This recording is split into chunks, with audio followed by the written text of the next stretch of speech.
Hey, Jane. Oh, anyway, it's going to tell her to make sure she likes and comments. Okay. All right. We good to get started, Blair? It's going to tell her to make sure she likes. Yes. Hey, Jane. Okay, there we Okay. go. All Definitely right. live on YouTube. Wonderful. All right, guys. Well, welcome to Oh, tonight's. before you jump into that, sorry, Mm. I'm cutting you off one more time, Becky.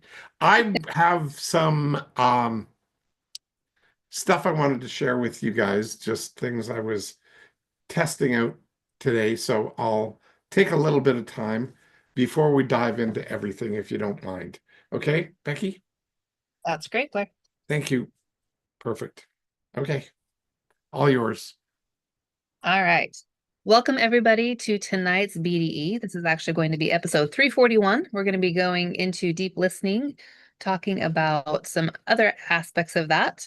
A couple announcements as a reminder for all of you out there in YouTube. Jane, good to have you on with us. Please make sure you comment, like, and subscribe so that you can get notified of all episodes of the YouTube and be able to join us live. Also, Blair has an opportunity for you guys all to get your hands on a really cool enhancement to the BDE. It is the ongoing study guide notes from the BDE episodes from 318 moving forward. So again, we are currently on episode 341. So from 318 to 341 currently and all ongoing from now. It's a really great opportunity to get a deeper dive and additional enhancement to your experience here at the BDE. It's $25 a month or $300 a year. So make sure that you get your hands on that. If you're out on YouTube, you can go to blairdunkley.com/BDE Insider Notes and be able to sign up for that. And for those you here with us on Zoom tonight, if you haven't had an opportunity, I will go ahead and drop that in the chat.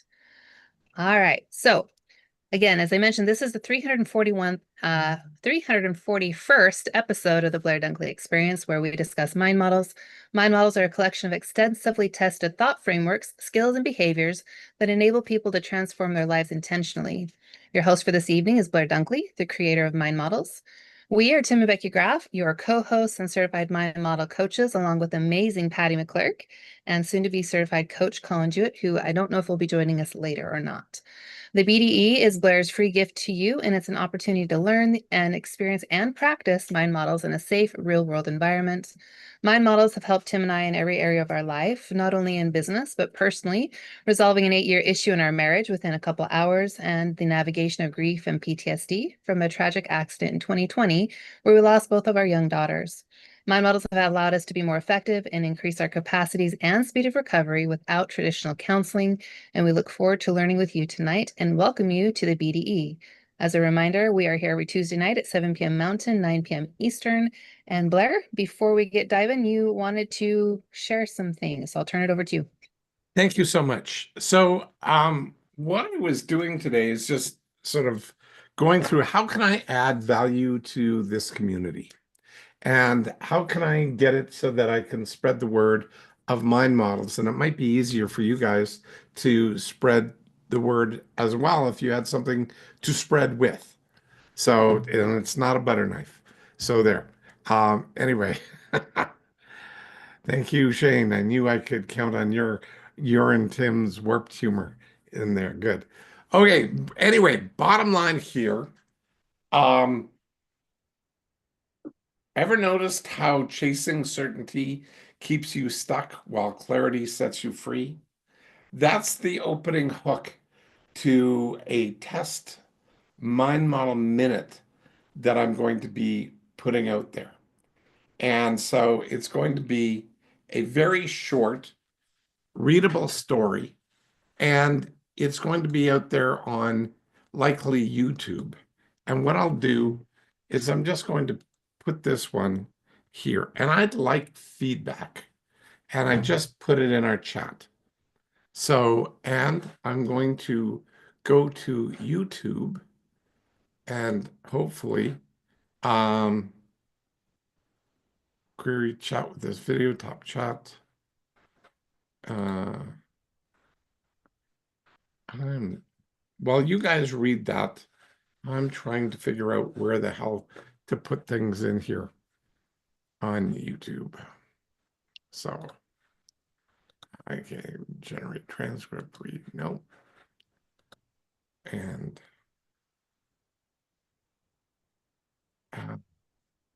oh, chat, finally. So this is the entry that I just put in, and I'd like your feedback. And Colin is jumping in here to boot. So I will just put that there. So maybe I put in too many words. I've got this red minus 374. So I don't know what that means. Anyway, I just thought I'd share that. Colin, what I'm doing is just giving people a short blurb of a thing that I'm going to call a Mind Model Minute. And it's a blurb about um, mind models. And the opening line is ever notice how chasing certainty keeps you stuck while clarity sets you free? It's a clarity versus certainty thing. So I'm doing that. And then this is the next set of things here, which is, whoops, not coming up correctly. Are those blurbs on LinkedIn or something? No, I'm just made them today, to be Oh, honest with you. oh, okay. And I just thought what I wanted to do is see what you guys think of that. And this is not exactly, it's a very soft call to action. And that's it there. So if anybody has any, oh, somebody gave it a thumbs up. I would, if Oh, you don't mind me jumping in here a little yeah, bit, I please. would like to, with Mr. Leslie Boyer and some clarity that he's brought to his life in the last week or so with his trading, I thought maybe he would like to share with what's going on and what he thinks of these blurbs. Well, it's all one, just to be clear. It's all one. It's good. I do like this. And yes, clarity versus certainty is um, in in the trading. There has been some things that have happened that, yeah, it has just drawn me to a lot greater focus. Shane has been instrumental in leading me through that, and it's just positive because uh, I've turned it around. Uh, Awesome. I'm focusing more. It's not the not looking at the certainty of what of all the things that are involved in the charts and graphs as they're moving up and down, but the clarity of a few important ones and paying attention and focus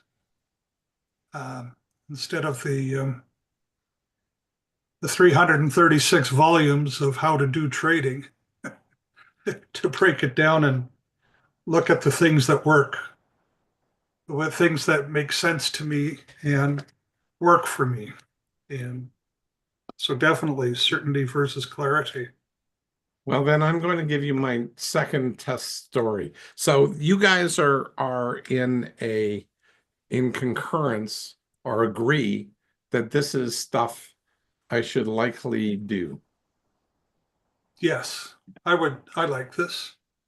Okay, what does it do for you and what might it do to others that read it? And then we can move on with things.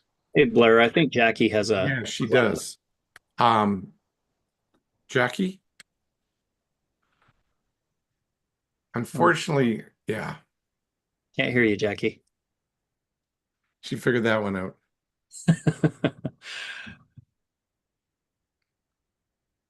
Okay. Anyway, so this is the second one, and I only did two so you don't get inundated with more stuff.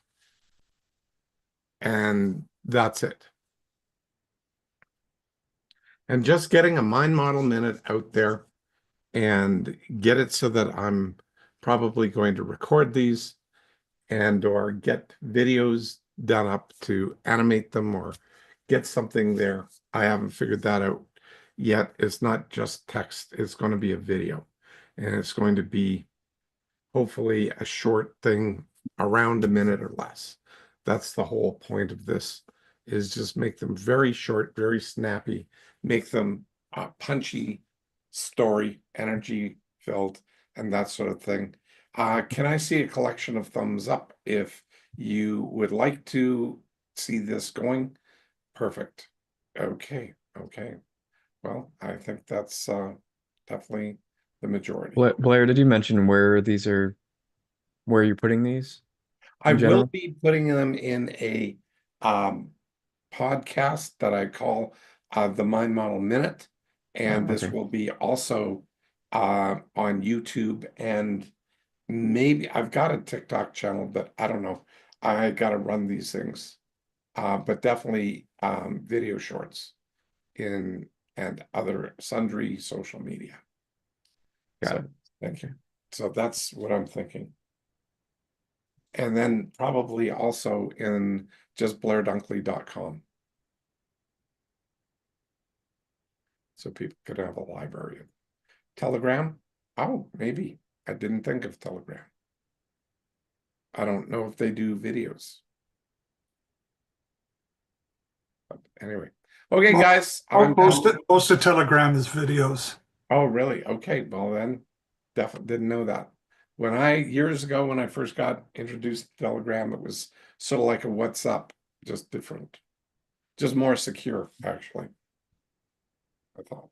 Anyway, let's move on. Thank you so much for your. Okay. Just as a review, we are currently in a series on deep listening, and we've had 2 episodes, one on attitude and one on attention. And tonight we're going to be covering awareness. They're posted, the series has been posted starting with 339, going to the one we have today, which is 341. So all of these are components of deep listening. We're covering them in pieces, but in reality, they layer with one another. You can't really tease them out like stages or steps. They are pieces that all play together. So, so Brent, what is the impact on attitude on deep listening? Just a little bit of leftover, a little bit of review.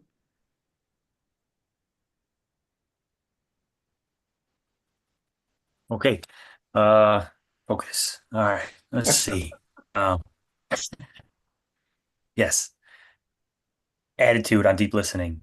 Well, that's essentially how we're coming in and where we're setting ourselves up to where we're able to listen, or where is our attention, where our feelings are, what we're thinking, and how that's going to affect our ability to deep listen, to pay attention.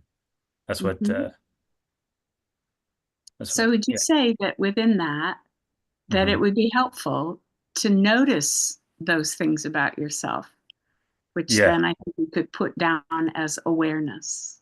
Yeah, notice those and then become aware that you're noticing, and then become aware that you're noticing. So yes, you hear, those of you who've been around for a while, you hear the threads of what we call a NANPU, which is awareness, notice, process, understanding.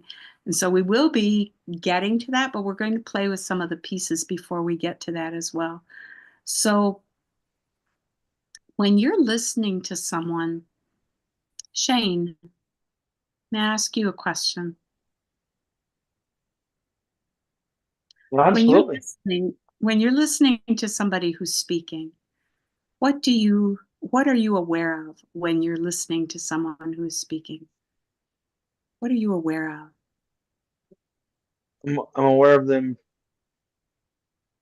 talking, but I mean, like I said last week, I have to make a physical shift. I have to look at them. I have to twitch, twist something, but I'm aware that they're wanting to engage with me, I guess. Patty? What else are you aware of? I'm aware that I need to focus. I need Okay. to pay attention to the person that's engaging with me. Okay, so what you've shared with me is you're very aware of what the other person is wanting. You're very aware of what that person is needing. What are you aware of about yourself? I'm aware that I need to focus. I need to be in a state of attentiveness. Okay, so you've got the attention part. What are you aware of about the situation?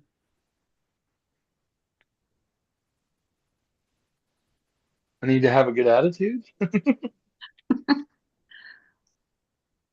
So I'm aware. your What I life, mean, your life has your life has a measure of complexity as a rancher, especially in spring. Is that real? Is that for accurate? sure. Okay. For sure. So when we talk about a mind model called self, other, and situation, and self, other, and situation impacts just about everything that we do with anything that we do. There's always a self, there's always an other, there's always a situation. So looking at self, other, situation, okay, what I hear you talking about are the things that relate to you. How do you relate to being aware of the other person and still balancing that awareness of your situation?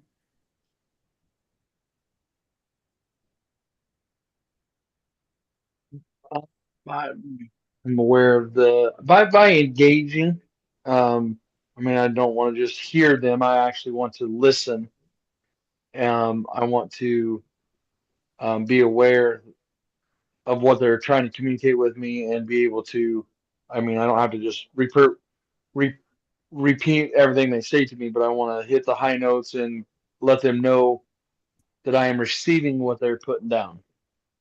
Okay, thank you. Christy, same question. I was just going to kind of build on that a little bit and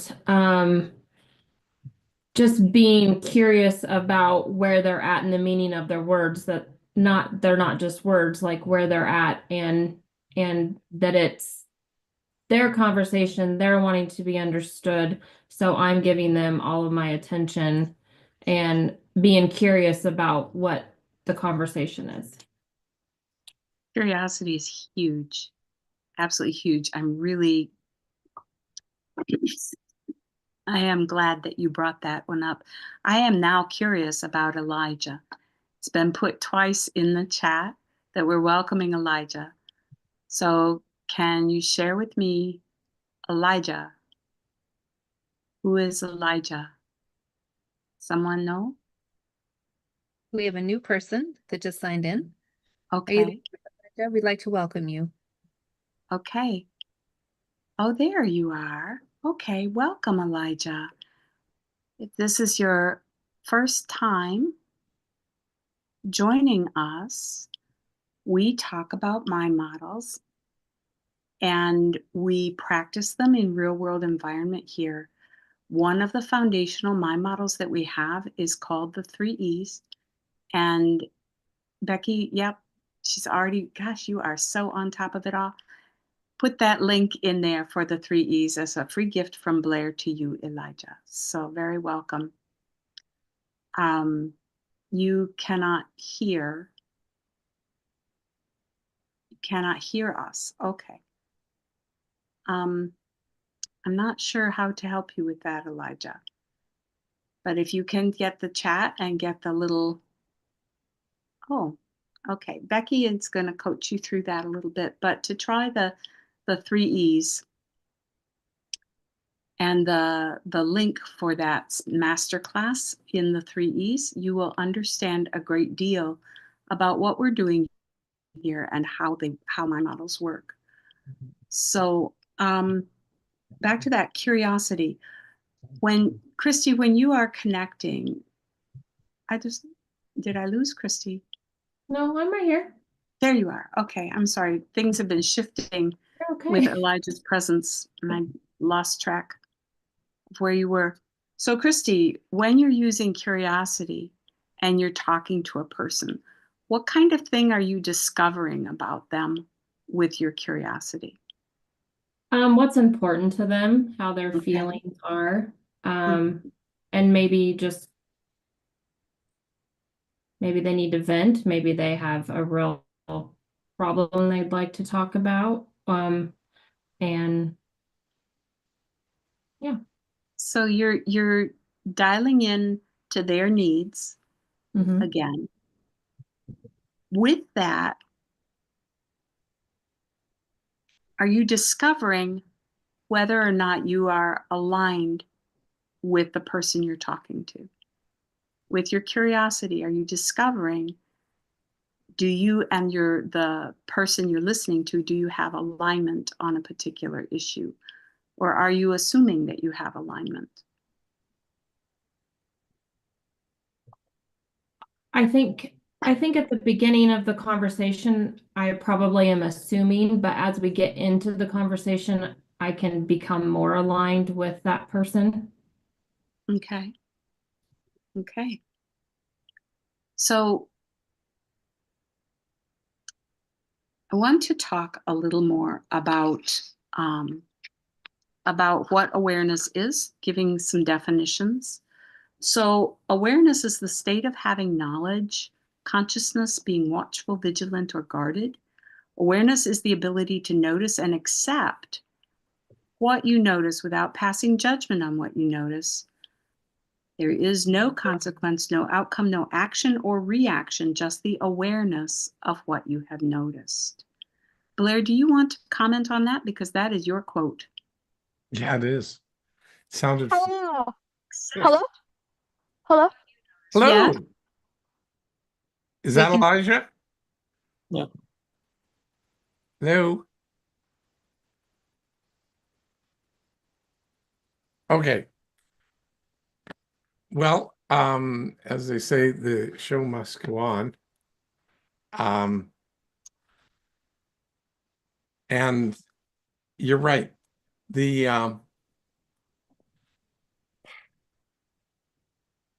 I'm going to mute now because I don't want to bother you guys. I'm so sorry for interrupting the meeting. oh, no worries. No worries. All right, thank you. You could jump in and get it so you're here. That's awesome. So there is a whole lot of different things that we have to factor in. And thinking about how we listen deeply.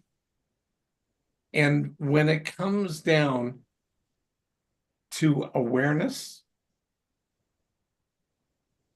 the quote was formulated just after or during the time that I was coming up with what I call an There. awareness, notice, process, understand. And so figuring out that flow, that the way people naturally process information. And when we try and listen, just hear people, we don't have that second awareness notice built in. So, when we're here, we're trying to look and become aware. And if we think we are aware, that's probably us reflecting and getting sort of like an internal echo of ourselves. Because we're probably not curious enough to look deeply at where somebody is, because we can never sort of fully know where somebody else is actually coming from, because their life experiences, everything that brought them to where they are is unique to them. So that's where awareness, the need for awareness, and I almost say it's not quite self-doubt, but it's caution. So we don't think we know. We know something, we identify something, but then we need to question it and become curious to test our assumptions. And that's the key piece. So, Blair, may I throw out an example of how this might work in a very simple way? Fire away.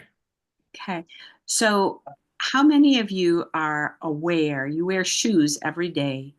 Are you aware of your shoes when you're walking around? Are you aware of all the feelings that your feet are having? Are you just kind of, is that just one of those things that your brain filters out and doesn't hold on to? Yeah. Okay. So if you get a pebble in your shoe, do you notice that? Extremely quickly. Does that change your level of awareness of your feet and your shoe? So do you then have a new socks getting holes in them and sand leaks into your boot? Thank you, Shane. Yeah. Yes. Anyway, so you have a new level of awareness. Oftentimes, would you say, Colin, would you say that pain changes your level of awareness? Yep. Draws it, focuses it on where that pain is coming from. When you are experiencing pain, does that impact your attitude and your attention as well? Attention, definitely. Attitude, immediately, probably yes. There's some choice that comes into Variance it on source after of the, pain. Very yeah. likely. Yeah, some Yeah. variance in source of pain. I can see your mind ticking. So with that, when you have a new awareness, there's a mind model that Blair uses called updating. And it's often the things that don't work Yeah. that raise our level of awareness. Yes.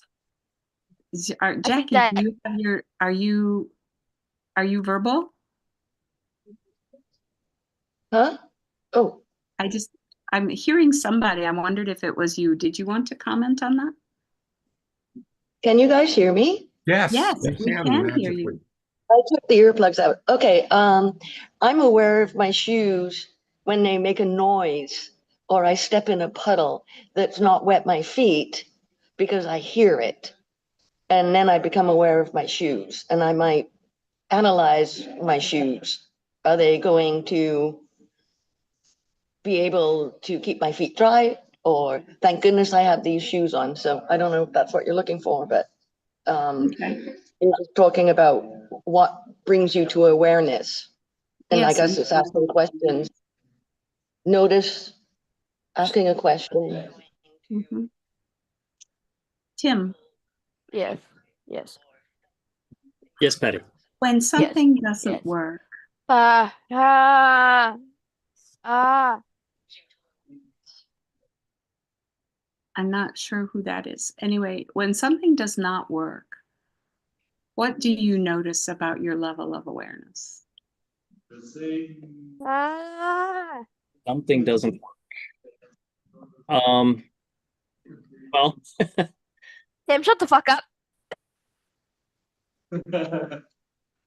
when one of the things that I have noticed is, if we get back to the shoe analogy, is I actually have a pair of shoes that I don't wear very often. And a lot of that is because I'm aware that this particular tread pattern on the bottom of the shoe has a habit of picking up rocks. And so I find that to what we've been talking about is Tim, when I shut work the fuck up. Tim. out, I can I pick up rocks all the time, which tends to be annoying after you pick one up and then pull it out of the shoe, put it down, pick up another one. And so It's just an awareness that I have that when I wear these particular shoes, I have that cause and effect. And so I've gotten in the habit of not wearing these shoes very often. So I don't know if that's what, but kind of back to what you were talking about with shoes, Patty. That's it's kind of what I was thinking is I have an awareness of this particular pair of shoes, and so therefore I don't wear it very often. Thank you. Yes, Jackie. I become more aware when I ask myself to pay attention. What kind of circumstance leads you to those kinds of questions in general? Well, any circumstances when I want to become more aware. Yeah, shut the Like, fuck up for you, Jackie. Shut the fuck for Elijah, one example, moment, please. Elijah, you keep on jumping in and saying, shut the fuck up. Oh And I, no, because I have a cousin named Jackie, and I have a Tim. His name, well, we call him Timmy, and I'm trying to listen to the meeting. Jackie, shut up. I'm just gonna try to stop. thank you. Okay. We can proceed. Jackie, can you move on? maybe you can call me Jacqueline.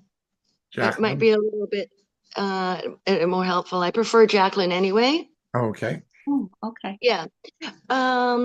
Okay, like for example, if I'm trying to feel gratitude or experience gratitude, I have to tell myself, slow down and notice the little things.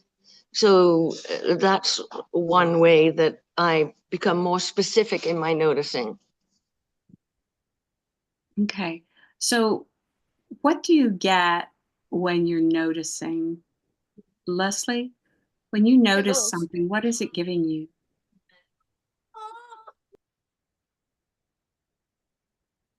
Giving information. Exactly. It's giving us data. It's giving us information. And if we go back to what Blair was talking about with acceptance, the awareness gives us the ability to notice, but the acceptance of what we notice allows us to process it just as data instead of moving into. Excuse me. Excuse me. Yes? Are you speaking to me, Elijah? Oh yes. I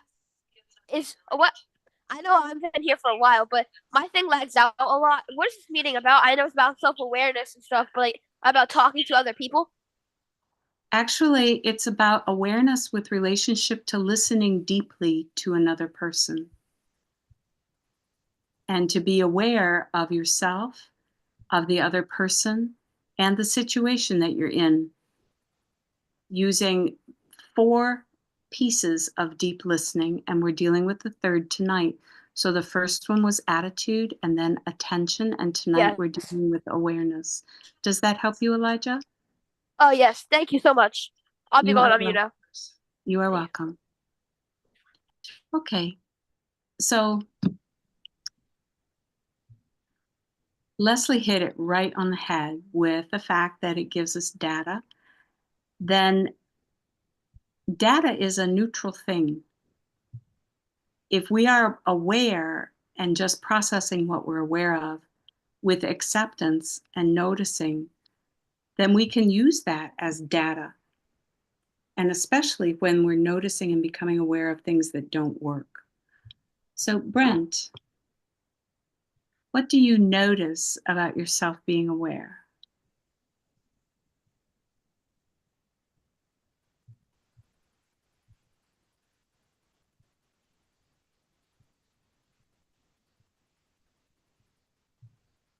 Like an attentiveness to detail. Like it's that next step in being conscious, that consciously aware of what I'm seeing and feeling and noticing, but being able to point that out in that process. So what things draw your attention? What things draw my attention would be, Yeah, what well, things draw your attention? the first ones would be the way my feelings would be the first things, like what I'm feeling. So it would be the first thing. So when you're attempting to listen to someone, are you aware of your feelings? Are you actively noticing and aware of your feelings? Not all the time, but but in those moments that they do, like the feelings do come up, like, I more often than not am aware of what's coming up for me. It's just um, the habits that I have formed. Like, was it last week, Tim? There are habits that I have that are ineffective, like dealing with things that in situations that weren't helpful, but they bleed over into other situations and they like sabotage those interactions. So Can it's you those give us an pieces. example of what that might look like? Yeah. It's the brushing off, like ignoring, just kind of like I think it was really akin to what Tim was doing. It was the same thing. Like if it's in situation people that they're just like complaining a lot or talking about other people, I just ignore it, or like I'll move on and just kind of brush it aside. But that habit then bleeds into the times when that's not the case, and Yes. it really makes it difficult. It's after the fact that I'm able to that I look at, I go, man, that was really ineffective in that situation. That didn't work out, and it made it a little more confrontational, like the judgment there when that wasn't what my intention was, but that's what was happening. So So, you're saying that when you kind of tune out, hmm that the person that is listening to you is receiving, or the other person is feeling judged by your lack yeah, of attention. hmm Excuse me. yeah. Excuse me. Yes, Excuse me. Elijah? If we can Yes. pause the meeting, I really have to take a S word. A shit. The meeting will go on and you are It welcome to will. rejoin us. All right, because I'm gonna have my mic. Anyway, Okay, um, moving on. yeah. So that's what, yeah, that'd be the case. It's as if you're conversing, but it's like a wall. That Yeah, that there's not a connection there. Like I'm here with you, but I really don't care what you're saying is what comes across, yeah, your situation. So yeah, that habit makes it very ineffective in those situations. yeah. So Tim, would you like to build on what Brent said?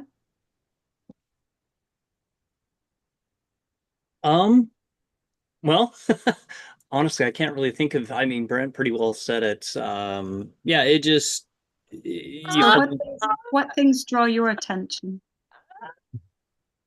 What things draw your attention? in a conversation, or Yeah, what's, in a conversation, when you're listening, what draws your attention? I guess one of the biggest things for me, when I'm having a conversation is I do tend to pay attention to their body language. One of the things that I've noticed is, if they're talking to me, but they're looking off or they're doing something else, or you can tell they're not really there. Mhm. That is probably the biggest thing that I pay attention to when I'm having a conversation is if the person is engaged with the conversation or not. Because a lot of times they're just talking to, it's almost as if to hear themselves speak, Mhm. and they're not, it's not an engaging conversation. What do you do with what you notice? It depends on the situation, depends on the conversation. Sometimes I'll ask a question a lot of times to kind of redirect, to see if they're paying attention for one. Huh? If you can ask a question, if they keep going on, obviously they're Mhm. just in their own little zone doing their own thing. Mhm. Um, or sometimes it'll redirect, them to, oh, and they re-engage and they didn't realize that they kind of went off down a bunny trail, so to speak. And so, yeah, a lot of times it's just asking a question or making a sudden movement as well in my body language, a sudden, shift or something, as Shane has mentioned before, kind of turning towards them, or just doing something different in my body, my posture and stuff, and it tends to grab their attention. So Interesting. Becky, do you have anything that you'd like to share? I've just been like, this concept of awareness is very interesting in communication because, to your point, it's been shared many times. A lot of times it's the uh less effective things that draw our attention because it makes a big impact, because it disrupts our Zen state or our sense of what we like or what we want. And so it's uncomfortable. And so that awareness is a little bit quicker. But on the flip side, being able to be aware of the things and build upon them is also helpful. And communicating with another human being, being aware of where they're at and how they're communicating allows me to be aware of how I might need to, mirror and match. If we're talking about like how you're engaging with another human being, to Tim's point, like when you're talking to someone, you can tell like there's nothing there. It's going in one ear and it's going right out the other. They may honestly not be aware of what they're doing, or they may not be aware of what's actually happening. And so you can assess that and then bring it into play. I had a conversation recently with someone where I was acutely aware that we were not on the same page at all. At all. And so it was interesting for me just to be able to filter that through, like, that's interesting, not from a judgment perspective. I say that now with a laugh because I had some time to process through my awareness at the moment. Right. But it was very interesting to truly be able to just pick up the data as, oh, that's interesting. I wonder what's going on for them that's encouraging that level, and to be able to use that as kind of the guiding tool for the conversation. I'm aware of the pieces that they're putting down allows me to be more conscious of how I engage in that space. And awareness as it relates to deep listening, awareness in general can go a lot of different places, but in deep listening, that's the first step. Like, are you aware of where you are? Are you aware of where your person is? And are you aware of how you're engaging? What level of influence are you using in this conversation to come to clarity and understanding, so that the other person feels heard and so that you guys can come into an alignment, even if that alignment is we are aware that we are not in the same place, and that's totally okay. Agree to disagree, but still be able to move forward with that. Yeah. Thank you. Jackie puts, taking a deep breath brings me closer to the now, or in the now, this makes me more aware. Also, if I'm in rapport and the speaker takes a breath, I see it brings them more into the moment. Interesting. Blair, do you have anything you'd like to add? I like the stuff about bringing people into the moment by just being more aware and paying attention to that state of being aware. I loved what Leslie said earlier about data and how the conversation sort of spun around that, because awareness is the thing that we have to start with. Well, in one sense. So we have awareness, awareness, notice, process, understanding. But we have to begin by cultivating an attitude and attention. So when we have the attitude and attention, we can then actually dig into awareness. But if our attitude isn't there, if our attention is to something else other than what's going on, then our awareness is of self, not of others or the situation. And it's just caught up in yourself. And so that's all that you can really see. Unfortunately, When you're caught up in yourself and that's all you can see, that seriously impacts your ability to listen to someone else. well, absolutely it does. And the problem here is that because you're in a closed loop between your own ears, you think you're listening deeply when nobody else around you thinks you're hearing at all. So anyway, So room for a lot of misunderstanding with absolutely. that. Well, And unfortunately, neurologically, very there's a common. lot that our brain filters out. When we were talking about the shoes, there's a lot of what goes on with us that our brain filters out because it doesn't seem to be important to our brain at the moment. So, for example, one of the creepiest things that used to be, I mean, for me, it was creepy, but people would say, are you aware of your tongue? We don't hang out with awareness of our tongue. How does our tongue feel? What's our tongue doing? We don't sit around and we don't think about those things. But there are so many things. Now you are. Anyway, we don't think about so many things that just blow by us, because if we absorbed and were aware of every stimulation and every sound and everything that was coming in, all the information, our brains would just be overloaded and fry. So our brain has a system of filtering things out. And I'm reminded of both Brent and Tim. We have about a 7-second eraser behind our brain. So when something happens, about 7 seconds later, this little eraser just comes around and just kind of erases what's just happened.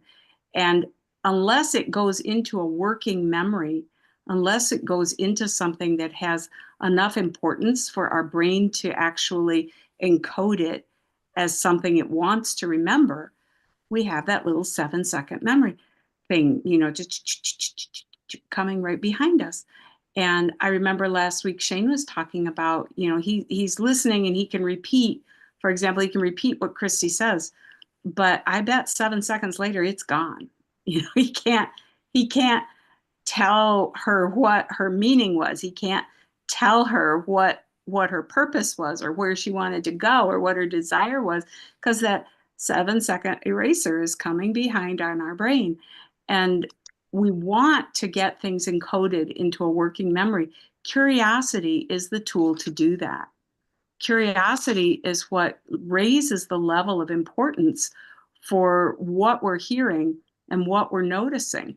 And being uncomfortable, if we look at safety versus comfort, which is another mind model, being uncomfortable or failing is something that brings something to our awareness, and that impacts our survival, and our brain will encode that more deeply. But otherwise, a casual conversation, 7 seconds later, it's gone. Yep. So this business of attitude, attention, and awareness and how they play together is really, really critical. So Colin, you're looking thoughtful. What are you thinking? I'm trying to close everything that keeps popping up because it's making me laugh. I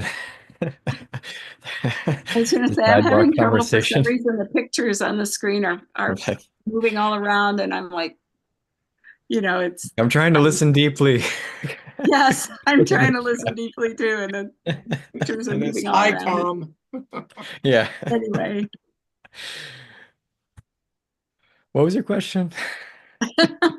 7 seconds. Well, in some cases, 2. the 7-second Yeah, memory, it's it's like a 3-second gone. Yes, eraser. Jackie, you raised your hand. Go ahead, Jackie.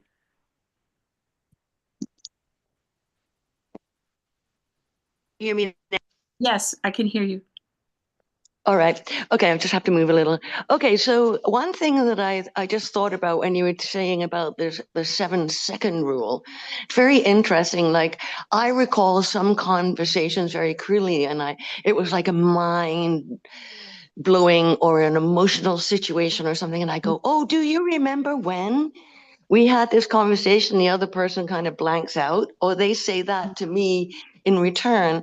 And I guess that's all about the awareness or our attitude, or whether we're deep listening in the moment. One might be deep listening and the other one is just kind of going in one ear and out the other.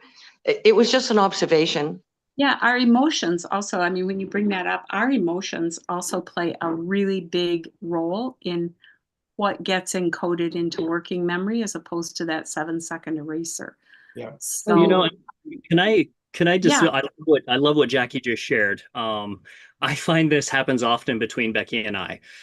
She'll be telling me something or sharing something with me that happened to the day, you know, during the day, and she'll mention something, but it's not that I'm not hearing her, but at the same time, there's certain keywords and phrases that she'll mention that I'm picking up on. And then it's almost like I want to skip a few. 99, 100. And like 3 days later, she'll go, yeah, we had this conversation. She told you, you know, I told you about this. I shared this. And I'm like, when? And she goes, remember the other day, like on Monday, when I was telling you about this, I mentioned at the end that this was going to happen. And I'm like, oh, I caught the first, you know, couple things that were going on, but I totally jumped over that part. So it's interesting, those things that, to Jackie's point, like some of the stuff that our brain picks up on, and then other things, it's almost like we just leapfrogged over it and Yes. didn't hear it. And I think it's all Leaping is a depending on great word for that. yeah. Well, It's it's very interesting, Tim, because like immediately you said keywords and phrases. So if we're just listening for keywords and phrases, are we really involved or not? good point. You know what? And the other side of that is I have a couple people in my life that tell me stories about what went on like at a certain moment in their life fairly recently, family, friends, whatever. And then they repeat the story, you know, 3, 4 days later, thinking I've never heard it. And I go, I'm sorry, but I do recall that. So, yes. So anyway, and that was sort of the opposite of it. Are they bothering to listen to themselves? Oh, great point, Blair. Yeah. Great point.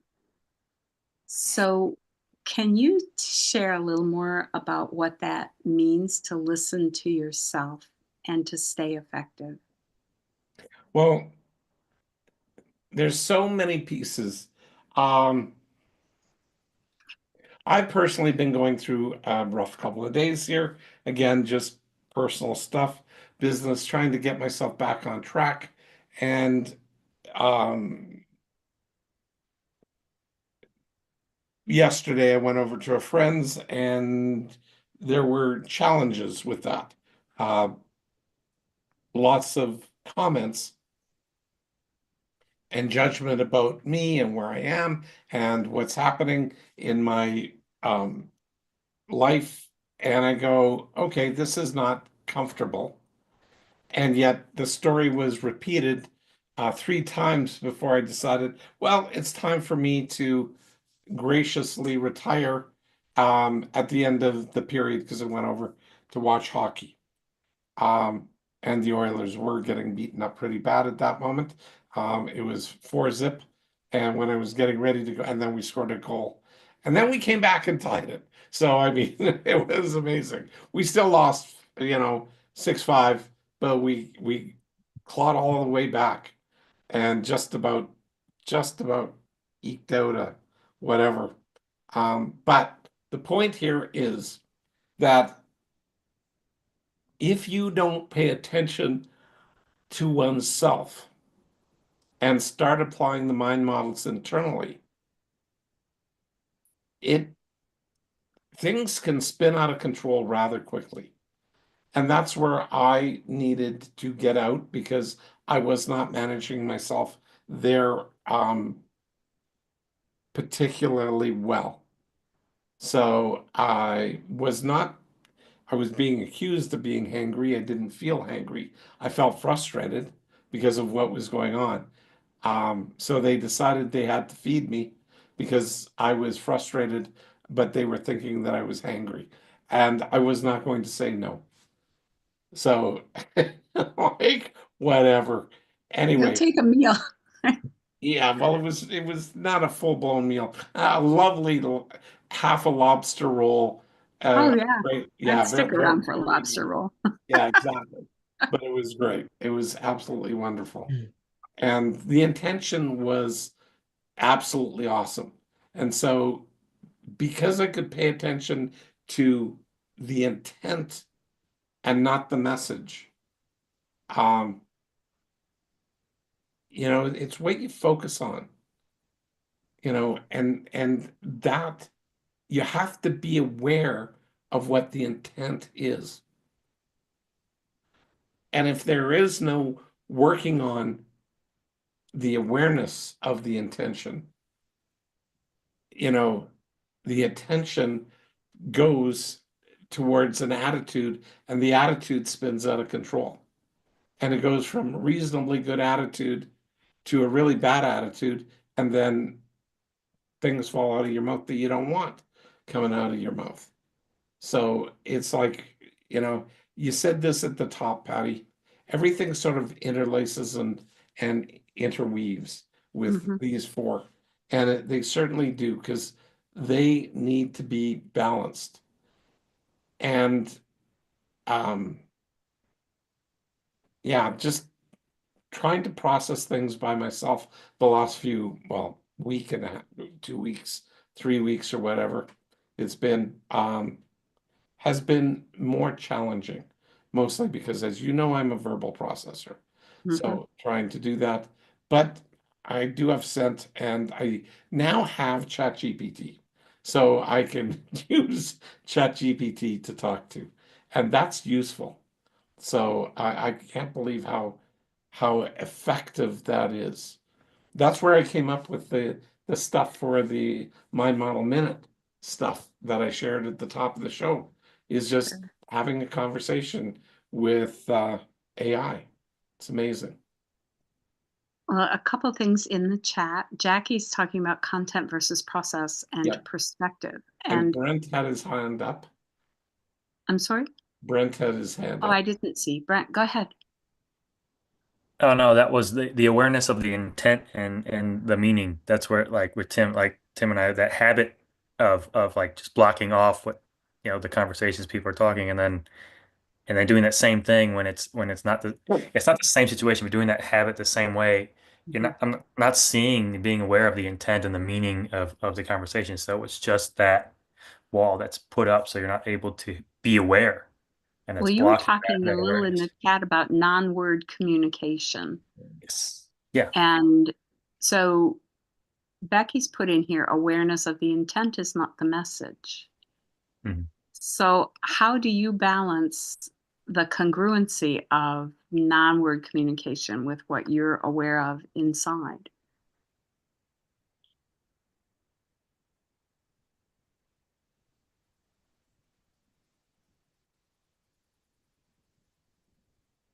See if I can put that two together. So, and then same situations, or that situation I was referring to, or just Yeah, like, you were talking okay, about, yeah. okay. In that situation, I'm not aware of any of it because I just put up the wall, like a habit of just putting up a wall right away. But later on, like it's not in the situation, but it happens like right after. I'm like, oh man, I missed it. I'm not able to, in those moments, I'm not able to see the non-word communication, the body language, the like the eye movements, or those things, the inflections, the tones of what's coming out. But so that that hints to, like, there's no awareness. Now, if I was focusing on that, then it would lead to on being aware of what's coming across, and that's not what's happening in the conversation. So stepping aside, and then, but that comes at first with being curious, being open to be genuinely curious, to be open, not having that wall, to stop and be curious. Just in that situation, that one thing is, this is now, right now, this moment, this is what I'm focusing on. It's not the same as whatever, prejudging what's happened from before.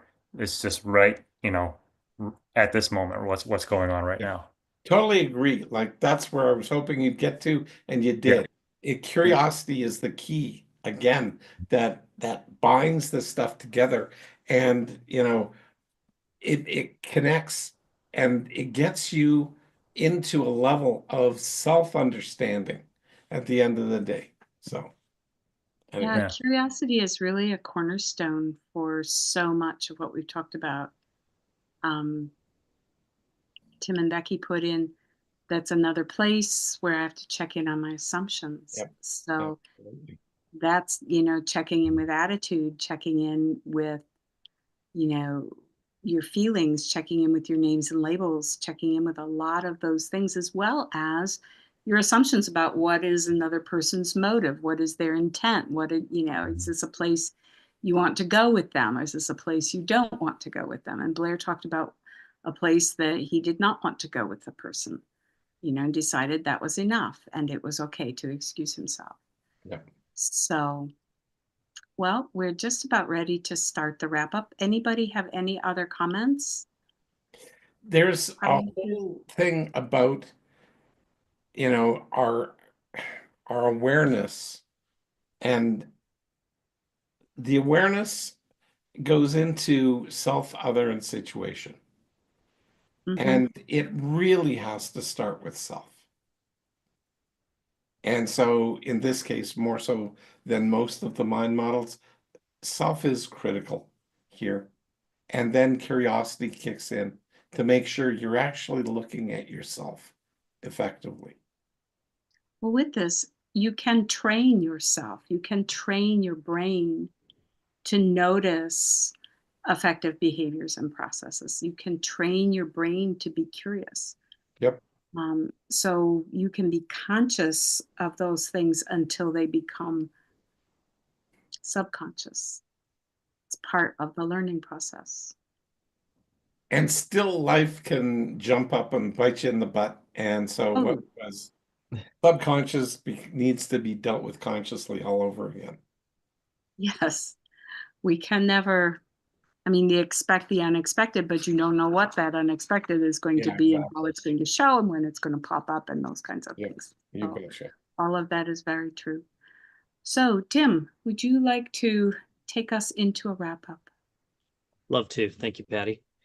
All right. So just to recap and mention really quick, we are going to move into a wrap up. Wrap up is just we'll go around and ask everyone if they'd like to share from a scale of 1 to 10 how they experienced tonight, and not particularly any one person and what they did, but just how you experienced tonight on a scale of 1 to 10, and then your biggest takeaway.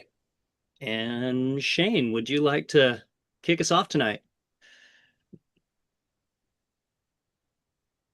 Oh, for sure. Yeah, good session tonight. A little distracting at the beginning. I'll go 8. That's my number. I wrote some notes down. The data, the understanding. I need to notice more or be aware more when I'm distracted. Blair just said about self-other situation, which Patty and I talked to early. I circled it with an arrow going down to curiosity, and then another self arrow to I need to just slow down and let the outside world catch up to the caffeine fueled mind that's running at Mach 10. Because it goes. And not everybody thinks or moves as fast as my caffeine fueled brain. And so self-awareness, I need to work on my self-awareness a little more too, though. But thank you. Awesome. Thank you. And I'm glad to hear you're working on that caffeinated brain. And I just wanted to quickly mention, everybody, Shane, in case you haven't heard, I wanted to give a shout out to Shane. Shane is our newest mind model method coach. So this most recently, certified. We just went through this last mind model coach, and Shane is the first to complete and become the newest mind model method coach. So congratulations, Shane. Well done. Thank you. I'll put you on the spot some more. I love it. Awesome. Leslie, would you like to participate in the wrap up tonight? Certainly. Thank you. A solid 9 for me tonight. It was interesting because I was thinking as the discussion was going on about the pain of the stone in your shoe, and it as it progressed in updating. One of the things that came to mind was about when we're receiving that information is that we are filtering it.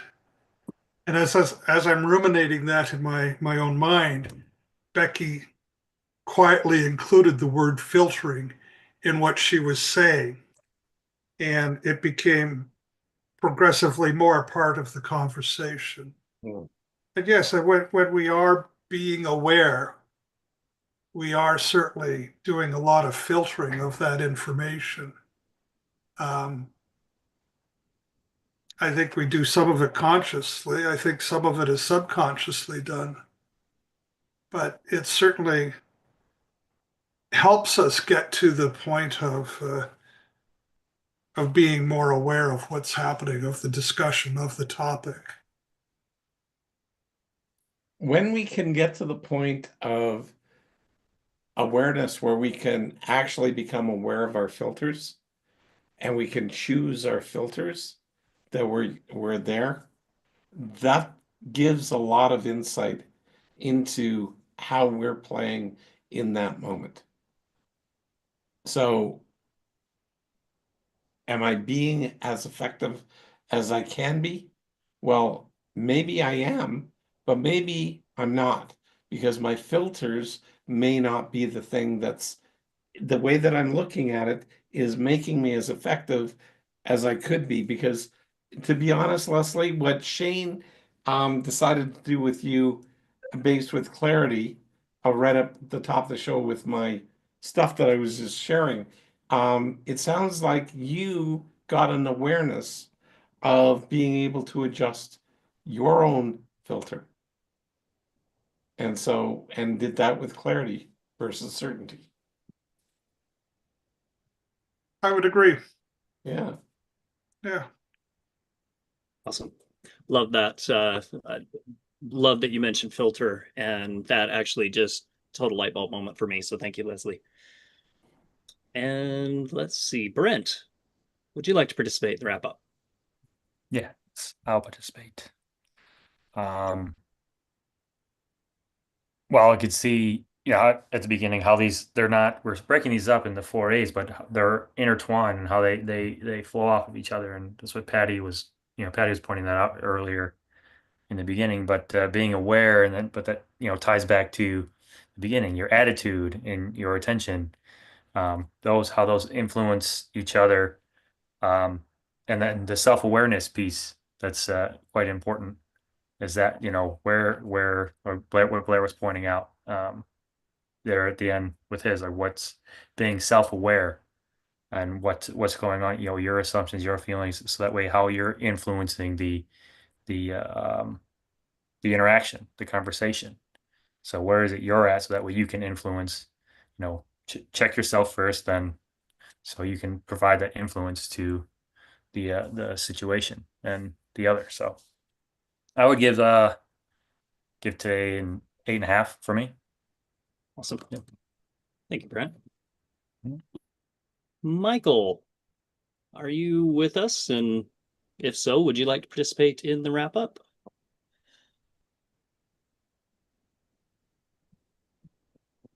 You there, Michael?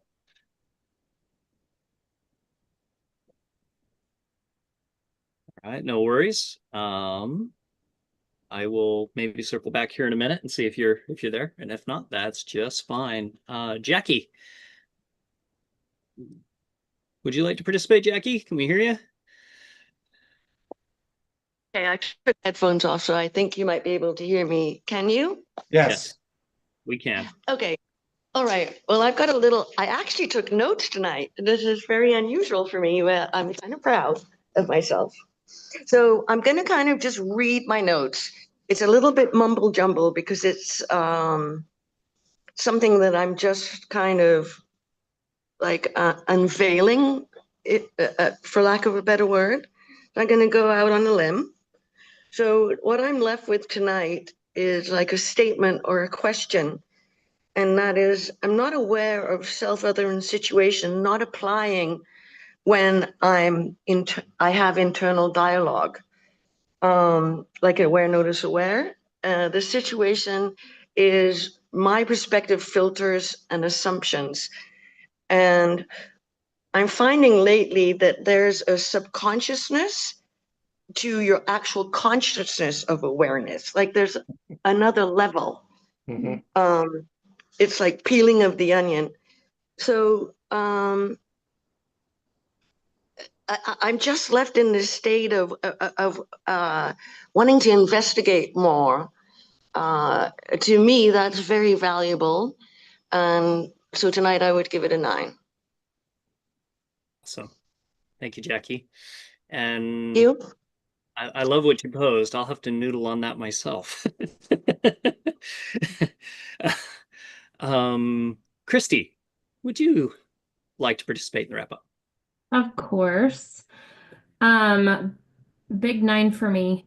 I can relate to you too, and your, what you had said earlier about listening and hearing some and then catching some. And Shane and I, that's like 110% how we work sometimes. And I always tell him, you hear me, you just are not listening.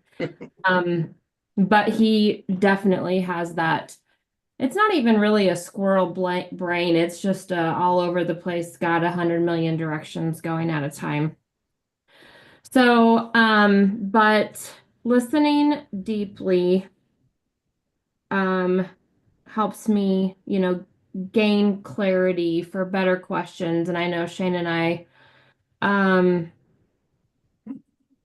we make assumptions a lot and assume that we know what we're saying or the conversations that we've had, that we're clear on the end result possibly maybe, instead of just having a conversation and not having the full conversation. So this tonight has made me to be self-aware that maybe I need to make sure that before we move on to something else that I know where he's at and he knows where I'm at. So that is something that because then when I assume, then my attitude really goes downhill pretty quick. So and I love too how Brent said that Patty mentioned how these A's all intertwine and work together, and I think that these are really great little nuggets, and I just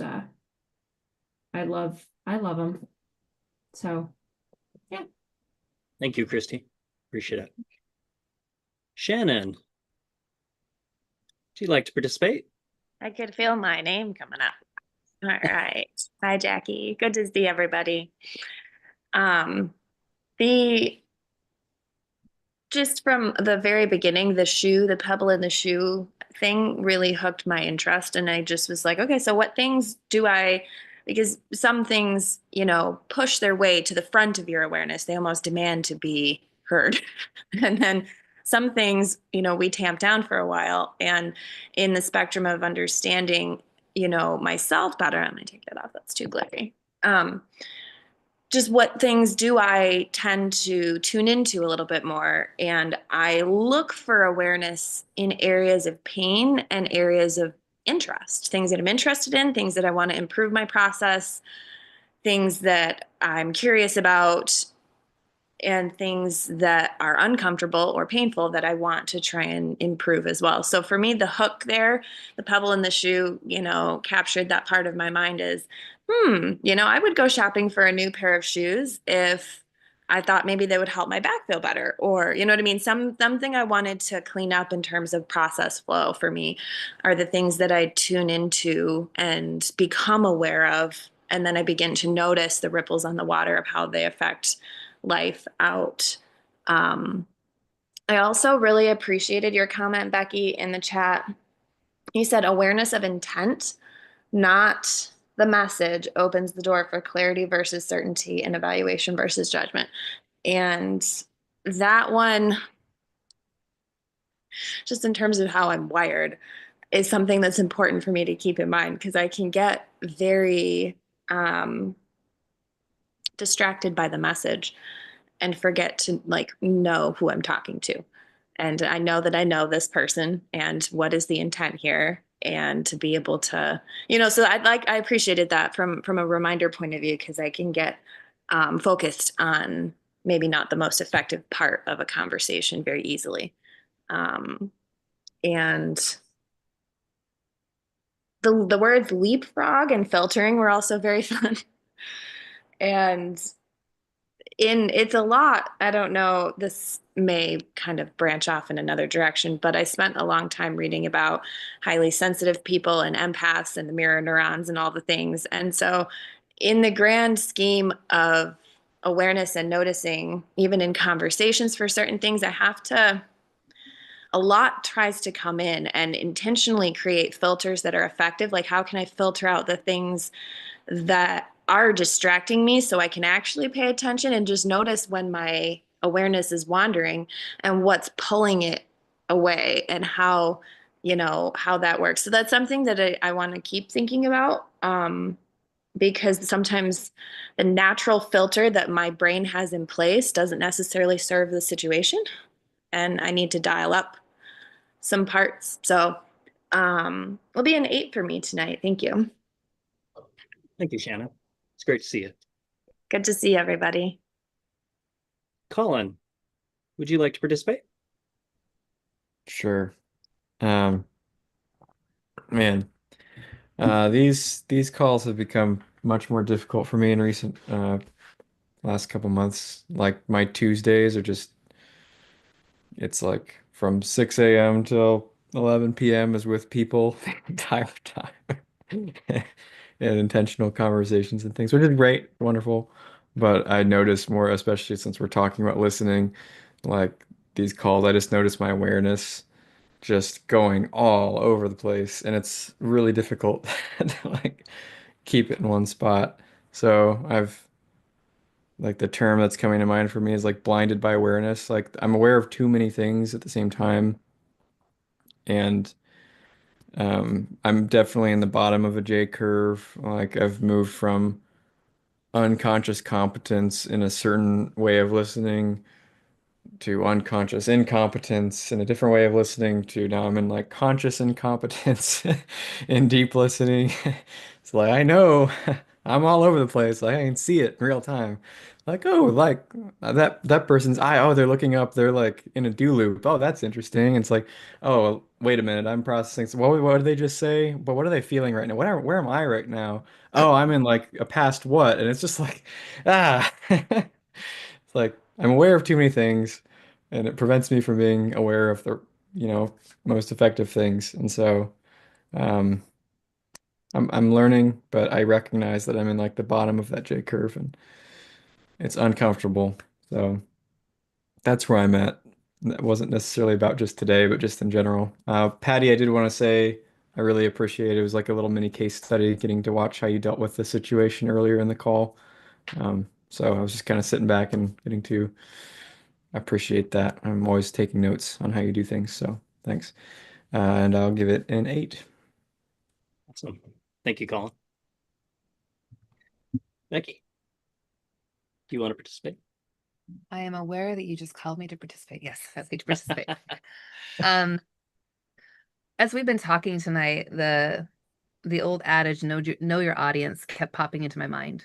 And then following on the heels of that is how can you truly be aware of your audience, whether that's yourself and your own 6 inches between your ears, being aware of how you're interfacing, how you're experiencing different things, so that you can really become more effective. And I love, Shannon, you touched on these different pieces that bring our awareness, that draw our awareness. And Colin, I can appreciate the pinging, right? The ping of all these different awarenesses. I'm like, okay, that's really cool stuff, but let's bring it into like, where are we right now? I find that happens a lot when I'm really curious about something or I get excited. That's where those things start really popping for me. But really, that self-awareness. I notice and I'm aware that in certain situations, I behave a little bit differently based on who I'm with. Not that I'm giving up my values or anything like that, but like if I'm working with a male who is like a type A personality, who's like gruff and all the things, I am aware that I project differently when working with that type of person versus working with a woman who's been, dealing with some harder things. And so, being aware of yourself, so that you can be aware of how you can best influence the situation. That was the theme that kept, popping up to me is, knowing your audience. And the best way to know your audience is to have clarity and get curious and ask questions, both of yourself and others, for alignment. 9 for me. 9. Awesome. Thanks, Viv. Okay. I wanted to just quickly take a minute and check back in with Michael. I didn't know if he had an opportunity to come back on, or Michael, I just wondering if you're there and if you'd like to participate in the wrap up.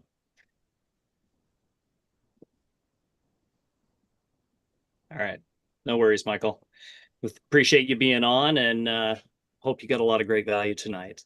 For myself, I really appreciated the conversation tonight. I fully admit that I was doing my own awareness of where I was earlier on the call. A little bit of a distractions, and to Colin's point, I found myself kind of, I'm here. No, okay, I'm over here. And historically, I found myself doing that in a lot of my conversations that I had with people, focusing on, okay, what are they doing in their body language? What are they actually saying? And then before I know it, it's like, well, wait, I totally missed half the conversation and just ping-ponging all over that leapfrog thing.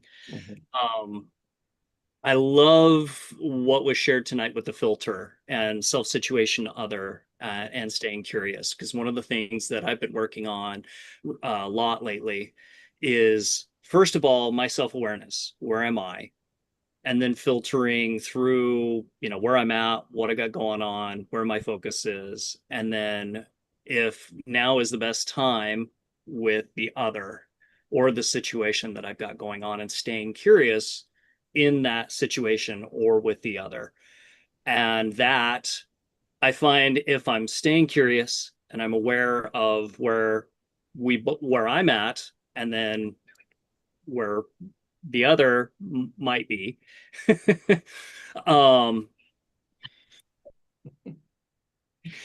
that eraser that Patty was talking about earlier doesn't seem to be as effective. Let's put it that way. Because a lot of times, if I'm doing the ping pong, like I was mentioning, it kind of all over the place is mentioned by Colin as well.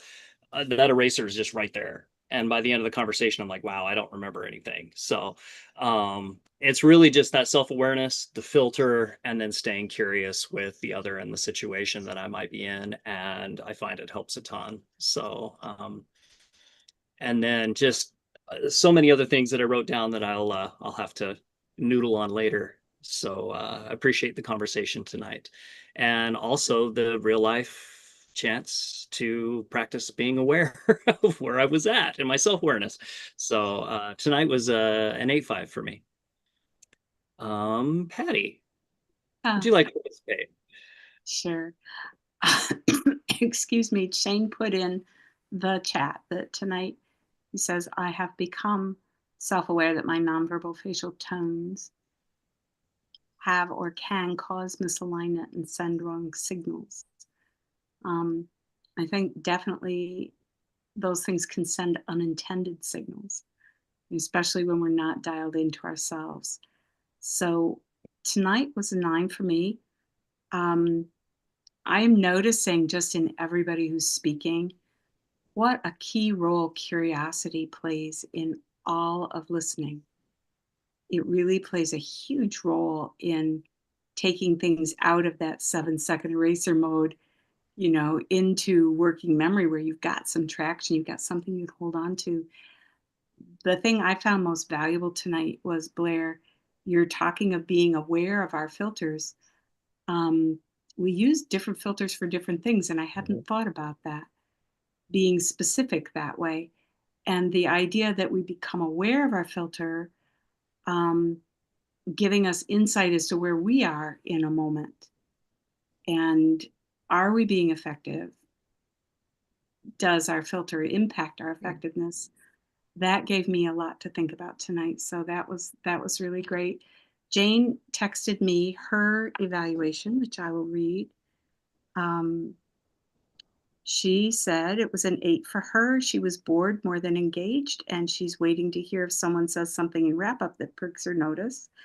She also sends congratulations to Shane and offers herself if someone needs to have an RFQ, to record an RFQ and have run out of people. She would be happy to volunteer for those who are still working on coach certification. So you know, very soon we should have several more that we can congratulate on completing their coach certification. Sure. So I'm gonna Yes. hand it over to you, Tim, back to you. Okay. All right. Thanks, Patty. Okay. Appreciate you. Appreciate Thank you you. tonight and all that you've done. And thank you, Jane, for sharing your wrap up. And anybody else on YouTube, if you'd like to, we'd love to hear your takeaway tonight, your number from 1 to 10. If you don't mind putting it in the chat, we'd greatly appreciate your comments and what your biggest takeaway was tonight. And with that, Blair, your wrap up, sir. Well,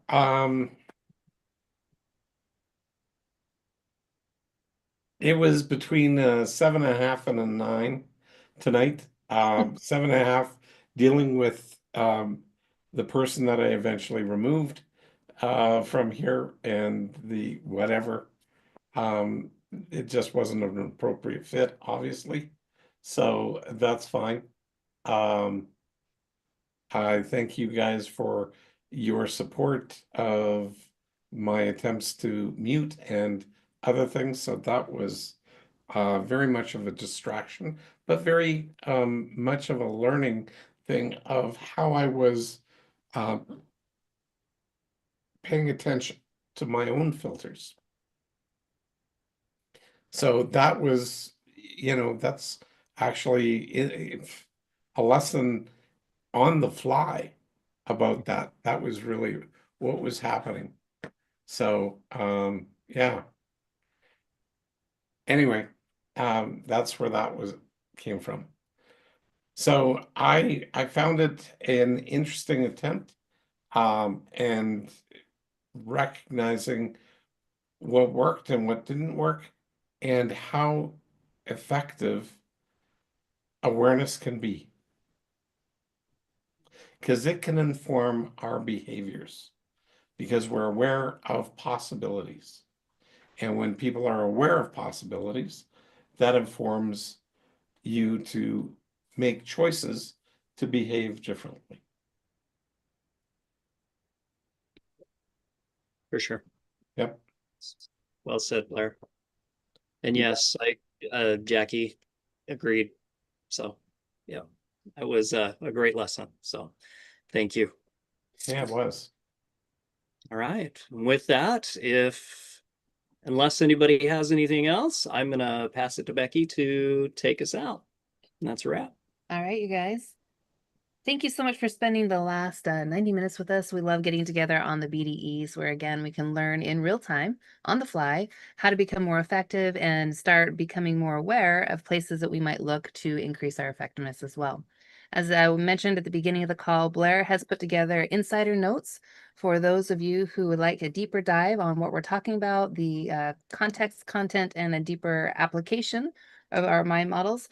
Go ahead and go to blairdunkleydom/BDE insider notes. You can subscribe and get access to episode 318 and onward. We're on 341, and get a deeper dive on the topics that we've covered. Again, it's and a great opportunity to enhance your learning and be able to just have something for you to look back on as you're going throughout your days and things like that, to reflect on what has maybe been talked about and different opportunity points. So definitely recommend you get your hands on that.